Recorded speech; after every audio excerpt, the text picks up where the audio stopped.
Assalamualaikum warahmatullahi wabarakatuh. Salam Om Swastiastu, Namo Buddhaya, salam kebajikan dan salam sejahtera bagi kita semua.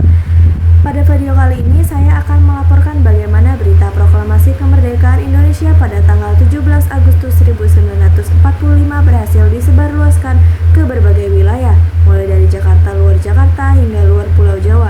Penyebaran informasi ini sangat penting karena menentukan sikap rakyat Indonesia dalam menyambut kemerdekaan. Di bagian pertama ada penyebaran berita proklamasi di Jakarta. Setelah pembacaan proklamasi oleh Insinyur Soekarno di Jalan Pegangsaan Timur nomor 5, Jakarta, berita kemerdekaan belum langsung diketahui oleh seluruh rakyat, sehingga perlu dilakukan penyebarluasan melalui beberapa cara. Nah, adapun caranya adalah yang pertama melalui radio Dome. Wartawan Adam Malik dan kawan-kawan menyiarkan berita proklamasi melalui radio Dome. Awalnya disabotase oleh Jepang, namun akhirnya siaran berhasil dilakukan bersama para pemuda.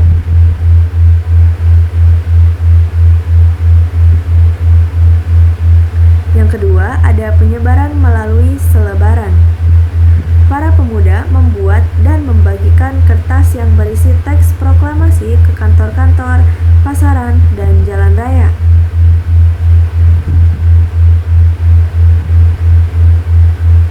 Yang ketiga, ada gerakan informasi dari mulut ke mulut. Warga Jakarta menyebarkan berita secara langsung kepada penduduk lainnya. Poster dan tulisan Indonesia Merdeka mulai banyak muncul.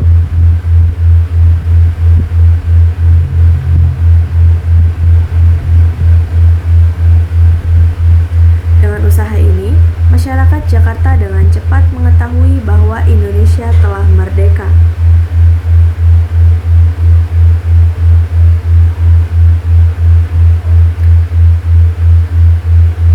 Di bagian 2 ada penyebaran berita proklamasi keluar Jakarta atau Pulau Jawa. Berita proklamasi menyebar ke kota-kota di Pulau Jawa melalui beberapa jalur, meskipun komunikasi masih diawasi Jepang. Yang pertama ada pengiriman berita lewat kereta api dan kurir pemuda. Pemuda mengirimkan teks proklamasi ke Bandung, Surabaya, Semarang, Yogyakarta, dan kota besar lainnya. Mereka menggunakan kereta api, sepeda, bahkan berjalan kaki.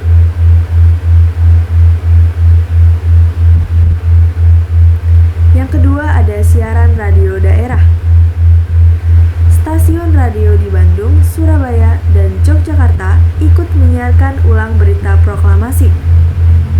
Radio-radio ini diam-diam mengabaikan larangan Jepang.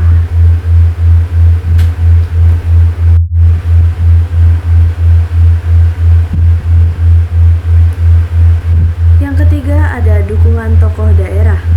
Tokoh seperti Bung Tomo di Surabaya dan Sri Sultan Hamengkubuwono IX di Yogyakarta turut menyebarkan dan menegaskan bahwa Indonesia sudah merdeka.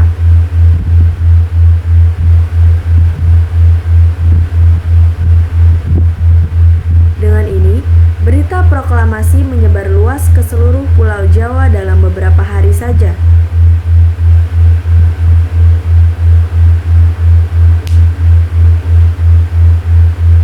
Bagian 3, penyebaran berita proklamasi keluar Pulau Jawa. Penyebaran keluar Jawa membutuhkan waktu lebih lama karena komunikasi masih terbatas dan banyak wilayah dijaga ketat oleh Jepang. Namun perjuangan rakyat tidak terhenti. Cara penyebarannya meliputi: yang pertama, radio gelombang pendek.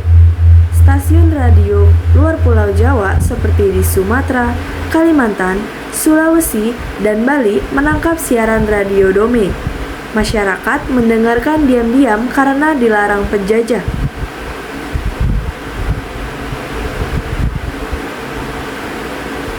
Yang kedua, koran dan surat kabar lokal.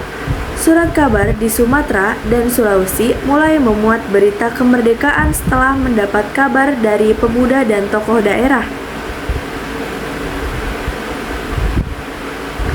Yang ketiga, ada kurir pesawat dan kapal. Informasi dibawa oleh perwira-perwira Indonesia, para diplomat, dan pejuang yang dikirim dari Jawa ke daerah luar Jawa menggunakan kapal kecil dan pesawat. Yang keempat, peran tokoh daerah. Di Sumatera, ada Teku Muhammad Hasan dan Muhammad Syafi'i menyebarkan kabar. Di Sulawesi, ada Ratu Langi menggerakkan rakyat. Di Kalimantan dan Maluku, pemuda-pemuda lokal mengumumkan proklamasi secara terbuka.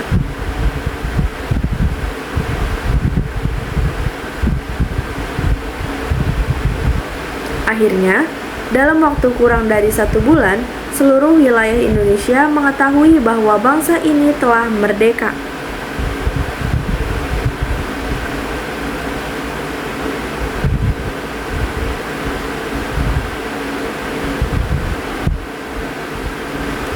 Penyebarluasan berita proklamasi menjadi bukti bahwa semangat persatuan bangsa Indonesia sangat kuat meskipun masih berada dalam tekanan Jepang. Berkat kerjasama para pemuda, tokoh bangsa, radio, surat kabar, dan rakyat di seluruh Indonesia, berita kemerdekaan menyebar cepat ke seluruh penjuru Nusantara. Demikian laporan video tentang penyebaran berita proklamasi dari Jakarta hingga ke seluruh Indonesia. Saya Aura Hoironisa, pamit undur diri. Terima kasih. Wassalamualaikum warahmatullahi wabarakatuh.